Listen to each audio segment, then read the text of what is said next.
চরকুকরিমুকরি বাংলাদেশের দ্বিতীয় সুন্দরবন নামে পরিচিত ভোলার এই চরকুকরিমুকরি। চলুন দেখে আসা যাক সেই চরকুকরিমুকরির সৌন্দর্য।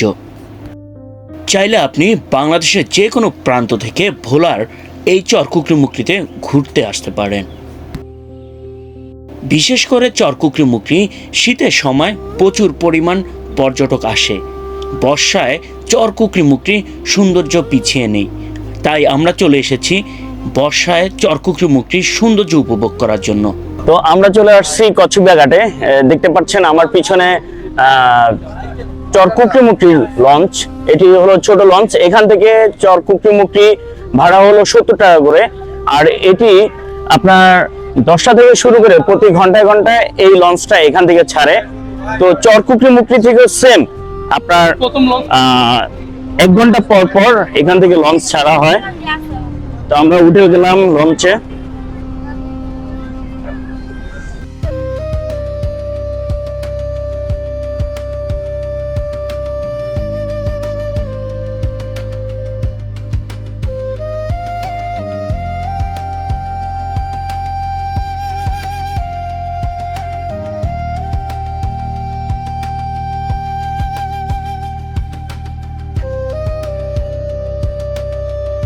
তো আশেপাশের যেই প্রকৃতির দৃশ্য আসলেই অসাধারণ লাগছে। আপনি যখন চরকুকরিমুকরিতে ক্যানেলে প্রবেশ করবেন মনে করবেন যে সেই সুন্দরবনে চলে আসছেন। তো আমার পিছনে আপাতত যেই ওয়েদারটা দেখতেছেন জাস্ট অসাধারণ। আপনি এখনই মনে করবেন যে এটি হলো হয়তোবা সুন্দরবন।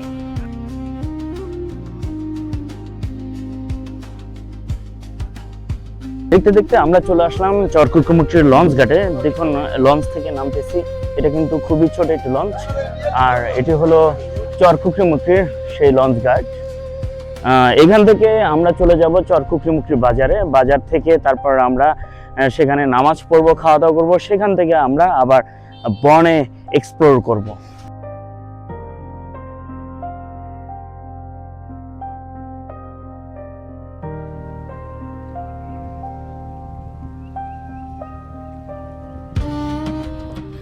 চরকুকরিমুকরিতে আসার পরে যেই দিক তাকাই সেই দিকই মন ভরে যায়।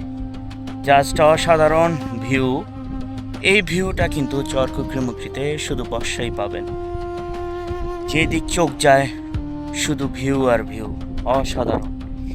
এরকম একটা পরিবেশে বসে যখন আপনি সময় কাটাবেন তখন আপনার মন এমনিতেই ভালো হয়ে যাবে। আর কখনো এই ভিউ শহরে পাবেন না। এই ভিউ পেতে হলে অবশ্যই গ্রামে আসতে হবে। আর গ্রাম বলতে হলো প্রত্যন্ত গ্রামে যেতে হবে। দেখুন আমি রয়েছি চরকুকরিমুকরিতে, আমার পিছনে রয়েছে ডাকাতিয়ার খাল, আর এখানে রয়েছে ডাকাতিয়া খালের মাঝঘাট। জাস্ট অসাধারণ। আপনি কি জানেন আমি এখন কোথায় আছি? আমার এই পাশে রয়েছে ম্যানগ্রোভ বন, যেটিকে বলা হয় বাংলাদেশের দ্বিতীয় সুন্দরবন। জাস্ট অসাধারণ।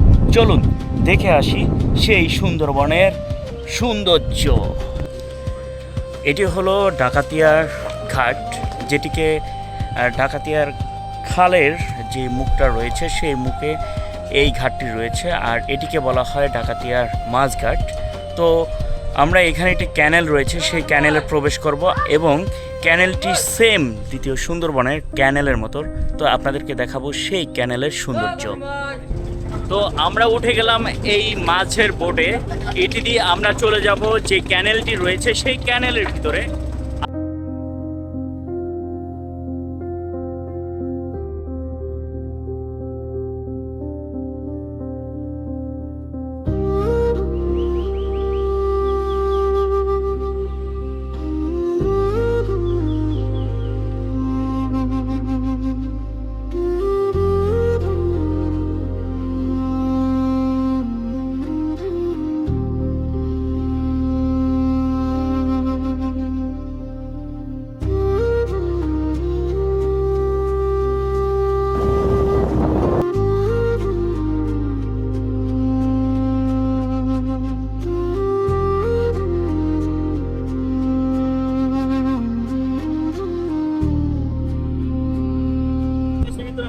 আমরা ফিশিং বোট থেকে নামার পরে আমরা নেমেছি নারিকেল বাগানে, আর সামনে দেখা যাচ্ছে বঙ্গোপসাগর এবং মেঘনা নদীর মোহনা।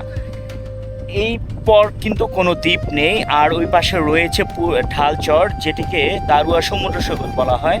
জাস্ট আমরা ভোলার বিভিন্ন চর বা বিভিন্ন জায়গায় এক্সপ্লোর করি এবং সৌন্দর্য তুলে ধরার চেষ্টা করি আপনাদের সামনে। অবশ্যই ভিডিওটি কন্টিনিউ করবেন এবং সৌন্দর্য দেখবেন চর কুকরিমুকরির। বর্ষাকালের চর কুকরিমুকরি নারকেল বাগানের অবস্থা দেখুন, জনশূন্য, কোনো একটি মানুষ নেই এখানে। আর শীতে যখন আপনি এখানে আসবেন তখন দেখবেন যে প্রচুর পরিমাণে মানুষ।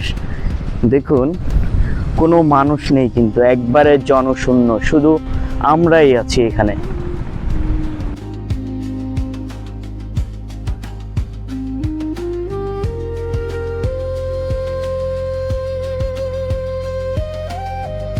দেখুন আল্লাহ তাআলার কত সুন্দর সৃষ্টি, প্রকৃতি কত সুন্দর করে সাজিয়ে রেখেছে আল্লাহ তাআলা। আপনি যত চেষ্টা করেন যে আপনি নিজে একটি প্রকৃতি সাজাবেন, কখনোই পারবেন না, কারণ আল্লাহ তাআলা এত সুন্দরভাবে, এত নিখুঁতভাবে, এত সুন্দর প্রকৃতি সৃষ্টি করে রেখেছে। দেখুন জাস্ট অসাধারণ। আর এই পাশে একটি বড় গাছ হয়তোবা বন্যার কবলিত হয়ে পড়ে আছে। দেখুন গাছটি শুয়ে থাকার অবস্থায় আরো সুন্দর দেখা যাচ্ছে।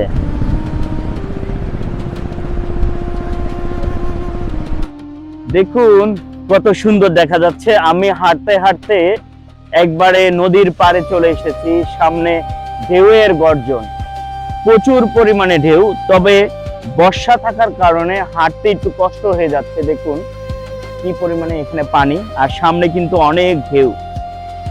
আর এরকম একটা পরিবেশে যখন আপনি ক্যাম্পিং করে থাকবেন, তখন এই ঢেউয়ের গর্জনে আপনার মন এমনিতেই ভালো হয়ে যাবে। আপনি এখানে ক্যাম্পিং করেন আর এই ঢেউয়ের গর্জনটা শুনেন, এমনিতেই আপনার মন ভালো হয়ে যাবে। তাই বারবার বলতেছি, আপনারা কেন শহরে পড়ে আছেন? আপনারা এই ট্যুরিজম এরিয়ায় চলে আসুন বা গ্রামে ঘুরুন। যত গ্রামে ঘুরবেন তত শৈশবের কথা মনে পড়ে যাবে এবং নতুন কিছু শিখতে পারবেন। শহরের এই কোলাহল, এই ইট পাথরের দালান আর ভালো লাগে না। তাই চলে আসুন গ্রামে বা এরকম নির্জন টুরিস্ট স্পটে। দেখুন কি পরিমাণে ঢেউ। এখন ঢেউয়ের পরিমাণটা কমে গেছে। মেঘনা এবং বঙ্গোপসাগর মিলিত হয়েছে এখানে। দূরে দেখা যাচ্ছে বড় বড় ঢেউ।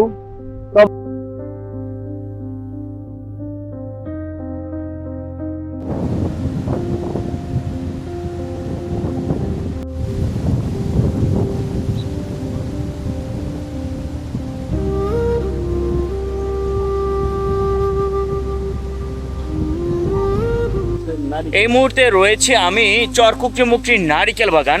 এই নারিকেল বাগানের নামেই কিন্তু নামকরণ করা হয়েছে এই জায়গার নারিকেল বাগান। দেখুন সারি সারি পিছনে অনেক নারিকেল গাছ রয়েছে।